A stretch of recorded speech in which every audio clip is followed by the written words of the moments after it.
feeding babies isn't just about putting food in their mouths. It's also about them learning to eat. It's about them learning to enjoy their food.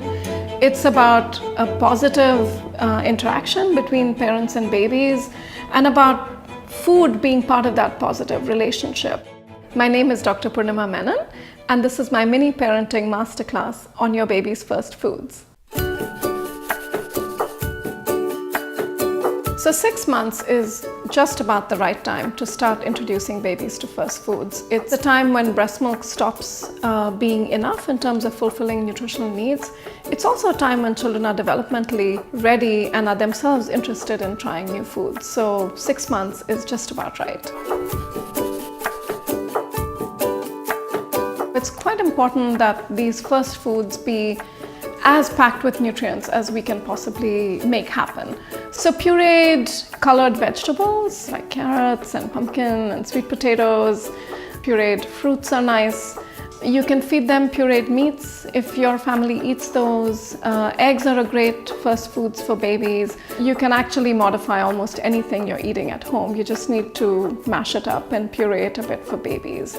We also want to make sure that we avoid foods that are not giving babies vitamins and proteins and minerals.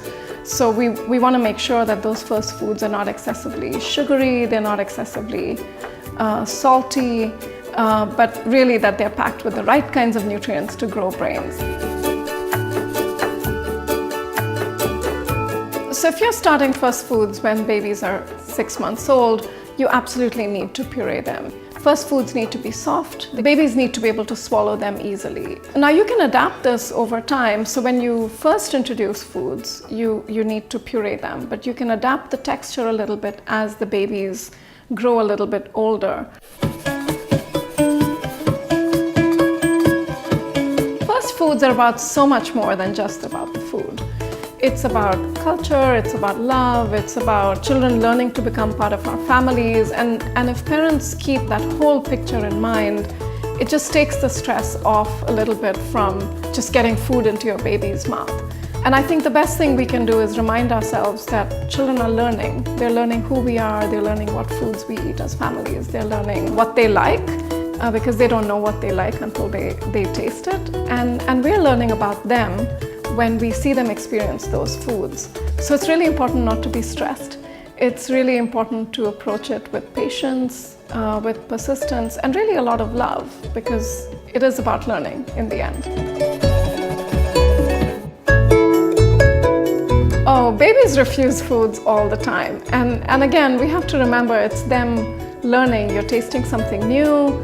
It's very natural for babies sometimes to refuse that taste. And sometimes the science in fact tells us that babies need to taste something several times before they can be comfortable with it. So it's quite important that parents not lose hope or feel like the baby, once they've rejected a food, that it's rejected forever.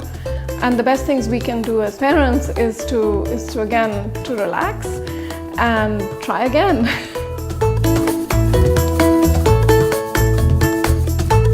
You can feed babies either with a spoon or with very clean hands. It's really quite important to wash hands and make sure that everything you're feeding the baby with is as clean as it can be. Again, the one thing we have to remember is that babies are learning and they're very interested in their food. So the feeding of babies just really needs to be a bit of give and take. Part of feeding babies is also listening and watching for their cues, for parents to understand the signals that babies are telling them, because just as they can't feed themselves, they also can't talk to us and tell us when they're not enjoying something quite as much as we'd like them to, or when they've just really, their tummies are full. So they can't tell us that verbally, and so they use a range of cues to send signals. What happens when they get a little bit older is that they also want to start touching their food and feeding themselves. And again, that can start as early as when they're 9 months old to a year old. We can control what we offer babies, but we should let them have some control over how they interact with the food. When you start first foods, you want to start offering them about 3 or more times a day. And then as the babies grow older, so as soon as maybe they're 9 or 12 months of age, you need to increase this to about 4 times a day. And you need to increase the quantities as well. So it isn't enough to just feed the same quantities at 12 months that you were feeding the baby at 6 months. So both the frequency and the quantities need to increase as the babies grow older. You should absolutely continue to breastfeed. It's currently recommended that breastfeeding is continued for at least 2 years, and perhaps even beyond. So in a sense, breast milk and the nutrients that breast milk provides is the basis of good nutrition for babies. And the first foods are adding in other critical missing nutrients that babies need for their bodies and brains to grow.